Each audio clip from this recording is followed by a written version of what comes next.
Hi friends, welcome to my channel. ನಾನಿವತ್ತು ಮಳೆಗಾಲದಲ್ಲಿ ನಮ್ಮ ಮನೆಯಲ್ಲಿ ಬಿದ್ದು ತನ್ನರೆ ಹುಟ್ಕೊಂಡಿರೋ ಹರವೆ ಸೊಪ್ಪಿನ ಪಲ್ಯನ ಹೇಗೆ ಮಾಡೋದು ಅಂತ ತೋರಿಸ್ತಾ ಇದ್ದೀನಿ ನೋಡಿ. ನಿಮಗೆ ಹರವೆ ಸೊಪ್ಪು ಮೊನ್ನೆನೇ ತೋರಿಸಿದ್ದೆ ವಿಡಿಯೋದಲ್ಲಿ, ನೋಡಿ ಎಷ್ಟೆಲ್ಲ ಬಿದ್ದಿದೆ ಅಂತ. ನಾನಿಲ್ಲಿ ಬೇಡ ಅಂತ ಕಿತ್ತು ಒಗೆದಿದ್ದಾಗಿತ್ತು. ಅದು ಮಳೆ ತಾಗೋ ತನಕ ತುಂಬಾ ಗಿಡ ಹುಟ್ಕೊಂಡ್ಬಿಟ್ಟಿದೆ.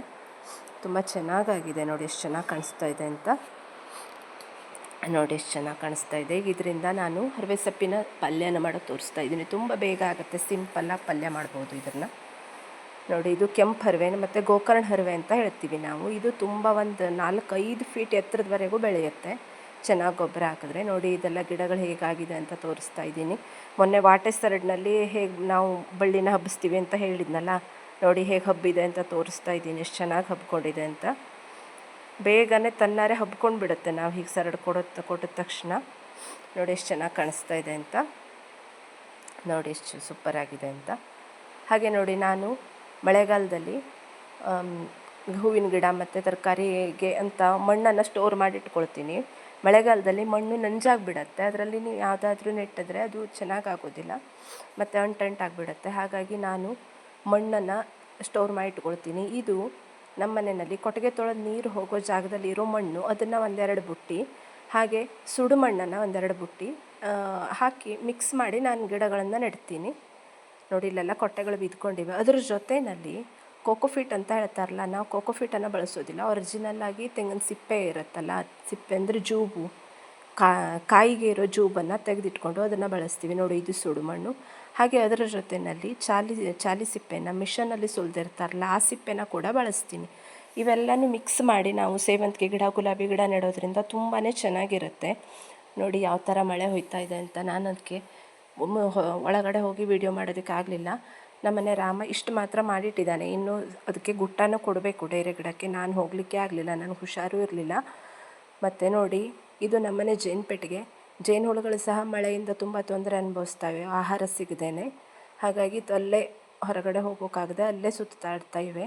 ಇದು ನಮ್ಮನೆದು ಸುಮಾರು ಒಂದು 60-70 ವರ್ಷದ ಹಳೆಯ ಜೇನು ಪೆಟ್ಟಿಗೆ. ಇದು ನಾನು ನನ್ನ ತವ್ರ ಮನೆಯಿಂದ ತಂದ್ಕೊಂಡಿದ್ದು. ನೋಡಿ ಎಷ್ಟು ಚೆನ್ನಾಗಿ ಕಾಣಿಸ್ತಾ ಇದೆ. ನೋಡಿ ಇದರೊಳಗೆ ಜೇನು ಹುಳುಗಳನ್ನು ತೋರಿಸ್ತೀವಿ ನಾವು. ಆಲ್ಮೋಸ್ಟ್ ಎಲ್ಲ ತೆಗೆದಾಯಿತು, ಈಗ ಇನ್ನು ತೆಗೆಯೋದಿಲ್ಲ. ಇನ್ನಿರೋದೆಲ್ಲ ತುಪ್ಪಗಳು, ಅವುಗಳಿಗೆ ಮಳೆಗಾಲದಲ್ಲಿ ಆಹಾರಕ್ಕೆ ಅಂತ. ನೋಡಿ ಎಷ್ಟು ಚೆನ್ನಾಗಿ ಸ್ಟೋರ್ ಮಾಡಿಟ್ಟಿದೆ ಅಂತ ನಿಮಗೆ ತೋರಿಸ್ತಾ ಇದ್ದೀನಿ ನೋಡಿ. ನನ್ನ ಹತ್ರ ತುಂಬ ಜನ ಪೆಟ್ಟಿಗೆ ಜೇನುತುಪ್ಪ ಬೇಕು ಔಷಧಿಗೆ ಅಂತ ತೊಗೊಂಡು ಹೋಗಿದ್ದಾರೆ. ಕಾಂಟ್ಯಾಕ್ಟ್ ಮಾಡಿ, ನಿಮಗೂ ಯಾರಿಗಾದರೂ ಬೇಕಾದರೆ ಕಾಂಟ್ಯಾಕ್ಟ್ ಮಾಡಿ ತೊಗೊಂಡು ಹೋಗಿ. ಜೇನುತುಪ್ಪ ತುಂಬಾ ಚೆನ್ನಾಗಿದೆ.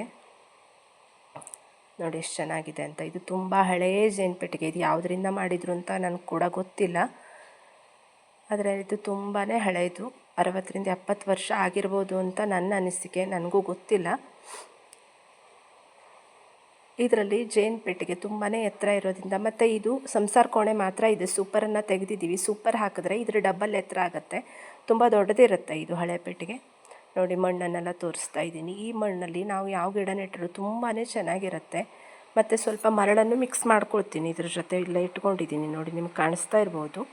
ನೋಡಿ ಈ ಮಣ್ಣಿನ ಕಲರೇ ನಿಮ್ಗೆ ಗೊತ್ತಾಗುತ್ತೆ ಎಷ್ಟು ಚೆನ್ನಾಗಿದೆ ಅಂತ. ಸ್ವಲ್ಪ ಕಪ್ಪು ಮಣ್ಣು, ರೇತಿ ಥರನೇ ಇದೆ ಸ್ವಲ್ಪ. ನೋಡಿ ನಿಮ್ಮ ಜೊತೆ ಶೇರ್ ಮಾಡ್ತಾ ಇದ್ದೀನಿ ನಾನು.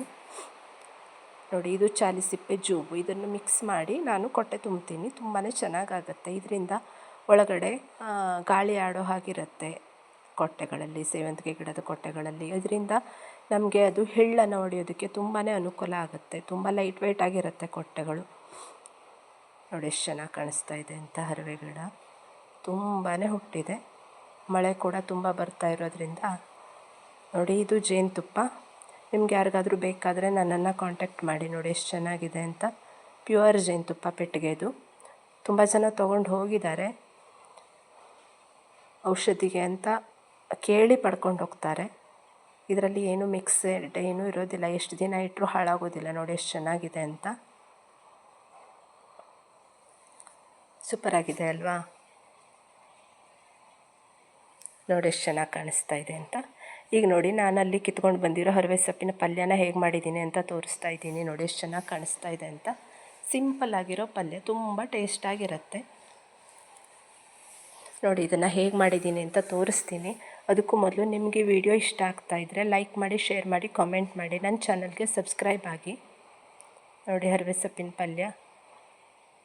ನಮ್ಮ ಕಡೆ ಮಳೆಗಾಲದಲ್ಲಿ ಇದನ್ನು ಯೂಸ್ ಮಾಡೋದು ಕಡಿಮೆ, ಯಾಕೆಂದರೆ ಚಳಿಗಾಲ ಮತ್ತು ಬೇಸಿಗೆನಲ್ಲಿ ಮಾತ್ರ ನಾವು ಇದನ್ನು ಜಾಸ್ತಿ ಯೂಸ್ ಮಾಡ್ತೀವಿ. ಅದರೊಳಗೂ ಚಳಿಗಾಲದಲ್ಲಿ ತುಂಬ ಜಾಸ್ತಿ ಯೂಸ್ ಮಾಡ್ತೀವಿ, ಯಾಕೆಂದರೆ ಆರೋಗ್ಯಕ್ಕೆ ತುಂಬ ಒಳ್ಳೆಯದು ಇದು ಚಳಿಗಾಲದಲ್ಲಿ. ಆದರೆ ನಮ್ಮ ಮನೆಯಲ್ಲಿ ಈಗ ಆಗಿದೆ ಅಂತ ನಾನು ಮಾಡ್ತಾಯಿದ್ದೀನಿ. ನೋಡಿ ಎಷ್ಟು ಚೆನ್ನಾಗಿ ಕಾಣಿಸ್ತಾ ಇದೆ, ಕಿತ್ಕೊಂಡು ಬಂದಿದ್ದೀನಿ, ಎಷ್ಟು ಫ್ರೆಶ್ ಆಗಿದೆ ಅಂತ ನೀವು ನೋಡ್ತಾ ಇರ್ಬೋದು. ನೋಡಿ ಎಷ್ಟು ಚೆನ್ನಾಗಿ ಕಾಣಿಸ್ತಾ ಇದೆ, ಕಲರ್ ನೋಡಿ ಅದರದ್ದು ಎಷ್ಟು ಚೆನ್ನಾಗಿದೆ ಅಂತ. ತುಂಬಾ ಚೆನ್ನಾಗಾಗತ್ತೆ ಇದ್ರ ಪಲ್ಯ ಕೂಡ. ಪಲ್ಯ, ಸಾಂಬಾರು, ಹಸಿ, ಸಾಸಿವೆ ಎಲ್ಲನೂ ಮಾಡ್ತೀವಿ ನಾವು ಇದರಲ್ಲಿ.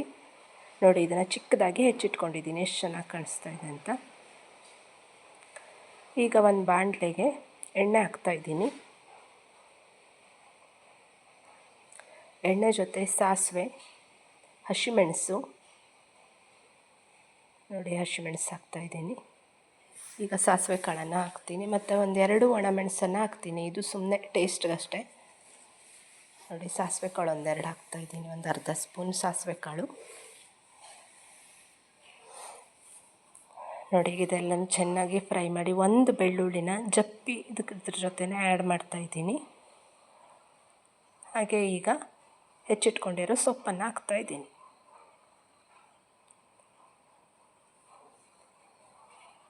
ಈ ಸೊಪ್ಪಲ್ಲಿರೋ ಮ್ಯಾಜಿಕ್ ಇದೆ ಅಲ್ವಾ, ಮೊದಲು ಬಾಣಲಿನೇ ಹಿಡಿಯೋದಿಲ್ಲ, ಆಮೇಲೆ ಸ್ವಲ್ಪ ಆಗಿಬಿಡುತ್ತೆ. ಎಷ್ಟು ಕಡಿಮೆ ಆಗುತ್ತೆ ಅಂತ ನೋಡಿ. ಈಗ ರುಚಿಗೆ ತಕ್ಕಷ್ಟು ಉಪ್ಪು, ಒಂದು ಸ್ವಲ್ಪ ಬೆಲ್ಲ ಮತ್ತು ಹುಳಿ ಪುಡಿ, ವಾಟೆ ಹುಳಿ ಪುಡಿ, ಇದನ್ನು ಹಾಕಿ ಚೆನ್ನಾಗಿ ತೊಳೆಸ್ಬಿಟ್ರೆ ಒಂದು 2 ನಿಮಿಷಕ್ಕೆ ಪಲ್ಯ ರೆಡಿ ಆಗಿಬಿಡುತ್ತೆ ಇದು.